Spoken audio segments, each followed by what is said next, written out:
stretch, a new stretch.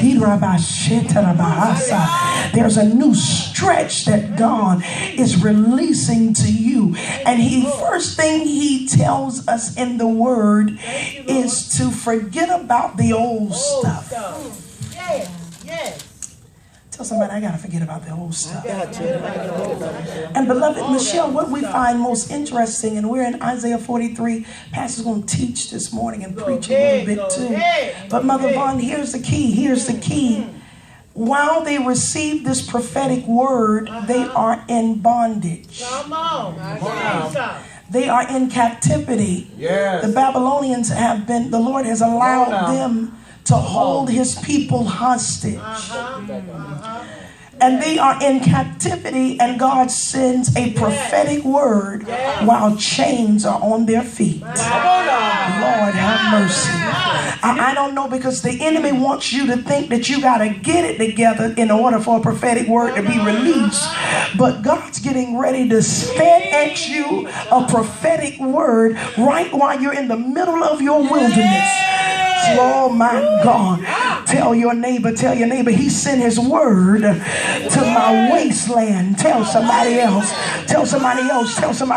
He sent his word into my wilderness. I came to let you know, it's not that you got it together, that he needs permission to sit it. God is sending this word this morning right while you scratching your head saying, I don't like this place I'm in. I thank God that his word has a passport, and he sent his word right. Oh, glory be to God.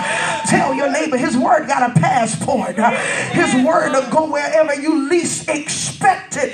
And he sent his word to say, I know you in a messed up and a confined place, and they got you in slavery and in bondage, but I'm getting ready to do something new right there in this trial. I'm getting ready to do something new in your place of testing. Somebody shout out, Lord, do it.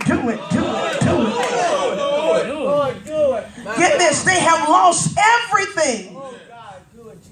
Everything that they've held dear to them, they've lost it. They were homesick and constantly daydreaming and reminiscing on returning home. But Minister Aquarius, that was not a reality for them. It wasn't a reality, Marcus, for them to go back home.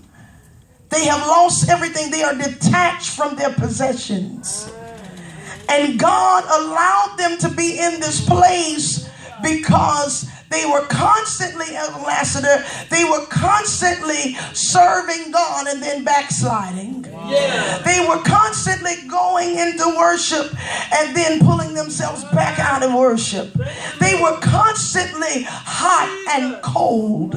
They didn't know what day they wanted to serve God. And then when they got tired of serving God, they served other gods. And God said, because you are not faithful to me, because you don't want to be loyal to me, I'm going to give you over to your enemies. I'm going to let the Babylonians, I'm going to let them capture you. And while you are in captivity, listen, while you are in the trial, stop thinking about how bad you got it and start looking up to see how God gonna get you out of it. Anybody in here feel like that this morning? Pastor Pittman, I made some mistakes, but I'm yet looking up. Look over to your neighbor and tell your neighbor, look up, look up, look up.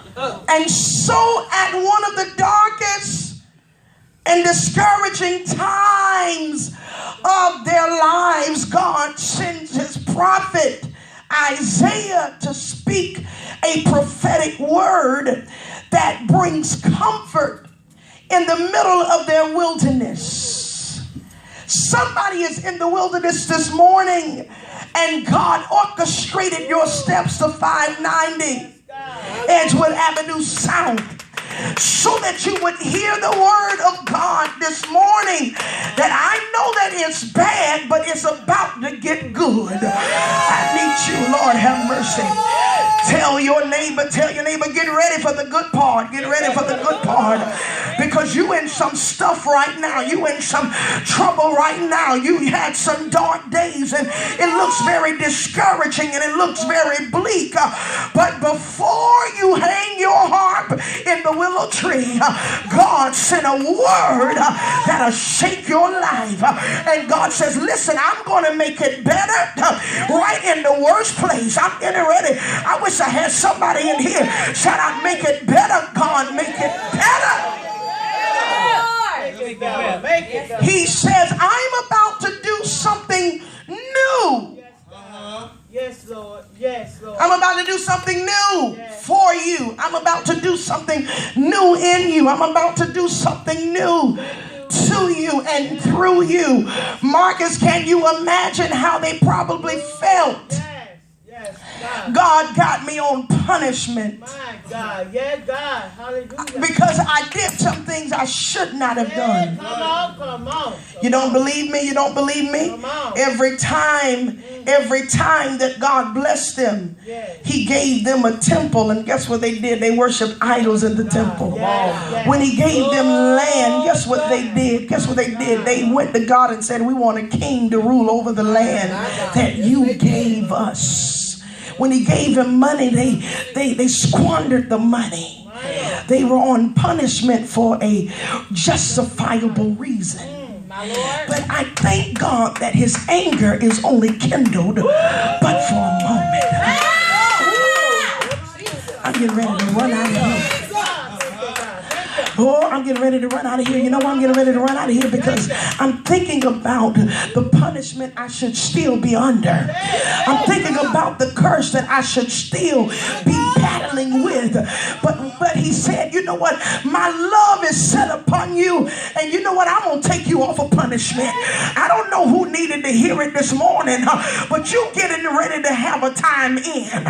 God, your time out is over. And this is your time in. And God says, you've learned your lesson. I'm getting ready to do something new in you.